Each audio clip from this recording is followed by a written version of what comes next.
By the first light of day, the inquisitive eyes of our official cameramen with the 8th Army seek out the advance elements of our forces as they keep up their unrelenting drive along the now familiar road that leads to Benghazi and beyond. British infantry pressing on to search out remnants of Rommel's routed rabble. At points along the route where resistance is met with, British armor and artillery go into action.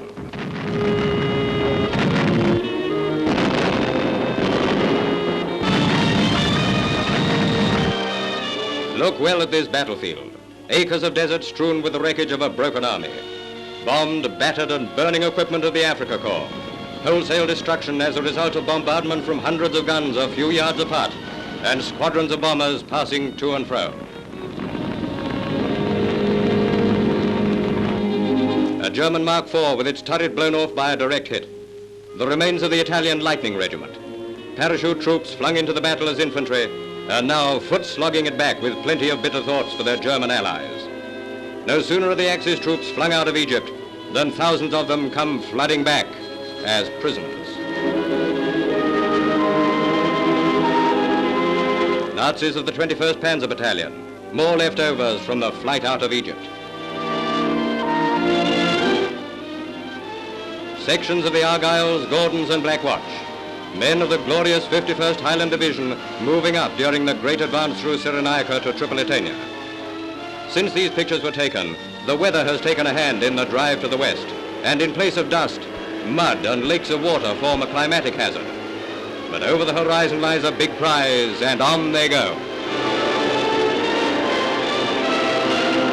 Now cast your eyes across the map to French Northwest Africa.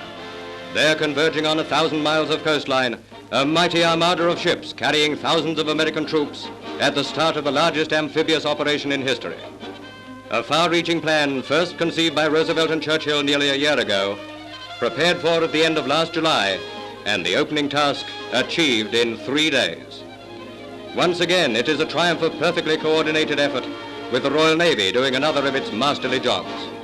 Well over 500 vessels employed and only one lost. 350 ships of war of all kinds escorting an investing army of Americans for the occupation of Algiers, Oran, Casablanca, and many other bases from Mogador to the Tunisian border. Here's a deckload of General Eisenhower's men who, shoulder to shoulder with British commandos, made the operation an unqualified success. Towards the broad arc of a rainbow sail colliers and cargo ships, tankers and troop ships, merchantmen and men of war.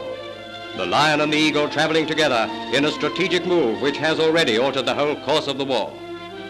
Shipboard rehearsals with grab nets helping quite a lot when the time came for the over-the-side rush to the shore. The main assaults were made in darkness. Consequently, these pictures were taken when supporting units were being carried by assault craft to their objectives. Beaches east and west of the main towns were selected for the landings, after which the Americans closed in on the ports of Oran and Algiers.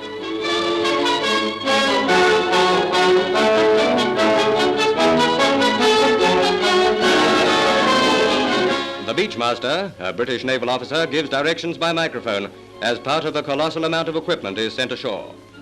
It was not long before the townsfolk of this place west of Oran were down on the beach helping the Americans unload their barges. The fact that the limited opposition met with generally was soon suppressed speaks volumes for the carefully laid plans beforehand.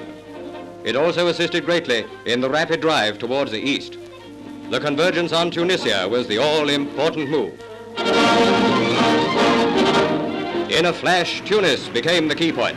To catch Rommel in a giant squeeze meant a race against time. Overnight, Africa became the place from which to rip open the underbelly of the Axis. Eisenhower crashed into the news with a vengeance.